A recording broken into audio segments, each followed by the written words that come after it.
Custom Ink is an awesome way to recognize employees, thank customers, and outfit your teams with their favorite products and brands customized with your logo. CustomInk.com lets you make your mark on water bottles, backpacks, polos, jackets, and a ton more. Custom Ink is your go-to custom gear partner with great customer service, quality products, and all-in pricing, along with personalized help when you need it and an easy-to-use website when you don't. Oh yeah, and everything is 100% satisfaction guaranteed. Check out what we can do for your business at CustomInk.com. The situation with COVID and everybody being blasted if you didn't get vaccinated, I think that whole thing is kind of faded. But boy, I'll tell you what, it was on steroids. You didn't have the vaccine. You were really ridiculed, weren't you? Attorney Jenin Younes joins us now to talk about some litigation around all this. Good morning, Jenin. Thanks for being with me. Hi, how are you doing today? I'm doing fantastic. So the vaccination status, I had friends, and I've always said, it's your decision with the doctor. You want to get the vaccine, you get the vaccine. But I got vaccinated. I had the booster, and I talked about that on the radio.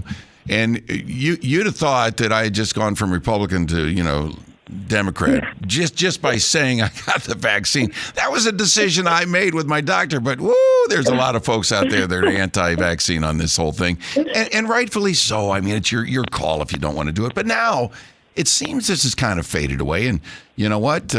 We learned a lot about COVID, and you can deal with it. But people were dying, and so your thoughts on where we were and where we've come with it. And then I want to talk about some of the litigation going on. Sure. It's funny. I had a similar experience. I also got the vaccine and said it on my Twitter account, and I got likewise lambasted a bit.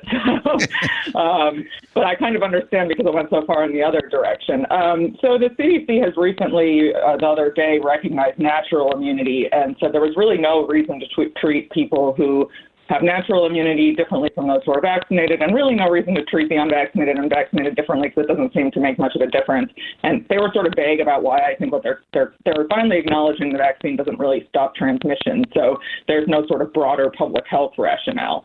Now, we really knew this all along, and many scientists have been saying this since the beginning, but there was, a really concerted effort to silence those people and only to amplify the voices of people like Fauci and Rochelle Walensky, who had a certain perspective that I don't think was consistent with the science. Well, and I hate to say it, but not only a certain perspective, but they also had a certain agenda as well. Right. The policies of this administration were all about it. Go get vaccinated. Look at me, I'm getting vaccinated. Well, you know what? Not everybody's on board with a needle and vaccines that are kind of new. But there were doctors saying, it does help. It does save lives. So, I did jump on board. But you know what? How about this?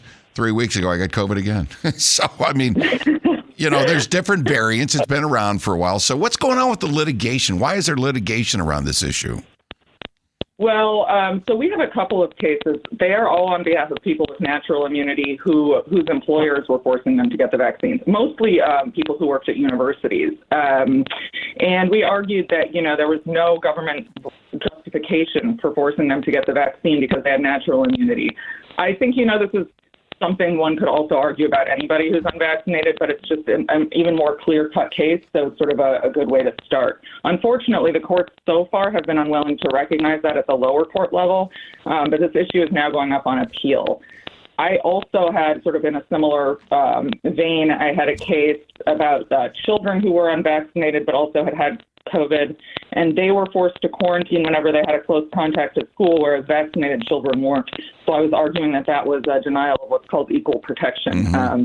There was really no justification for treating these children differently, and they were missing a lot of school. Boy, I'll tell you what, my daughter, who has got a 4-year-old, almost 4-year-old, and a 6-year-old, I asked her, I said, Alex, are you going to, vaccinate the girls when these things become available for kids under the age of 12? And she said, absolutely not. So, I think at this point, and we've seen over time that kids do, pretty decent with COVID, and they don't need the vaccine. So, I'm with you now. From where we were and where we're at now, stop the madness on the vaccines. If you want them, they're available. If you don't want them, your call. I think it's going to be around for quite some time. So how do you think these suits are going to turn out? Well, we'll see. I have hope that the Court of Appeals, I'm in the Sixth Circuit right now, which is the sort of Michigan, Ohio, Kentucky area. I have hope that the higher courts will see the points that we're making. And actually, in my Michigan case I had against MSU, the judge did say if I was deciding this case based on the science available now, that was in February, I might actually come out differently. But I'm basing my decision on when the university crafted the mandate in July of 21, and then we didn't know that much about natural immunity. I don't think that's actually true. I think that CDC made an overt effort to try to sort of deep fix the science that showed that natural immunity was better than the vaccines. But but hopefully there'll be some movement in that direction. If we only known what we know now, it'd be a lot different out there for a lot of folks. Yeah. Well, I appreciate you. Thank you so much for catching us up on this, and good luck with your cases. Jenin Younes, she's with New Civil Liberties Alliance and backing up some folks that were forced and degraded in not getting the vaccine, or those that were forced to do it, now seeing the information and science that's out there that, hey, maybe that wasn't necessary.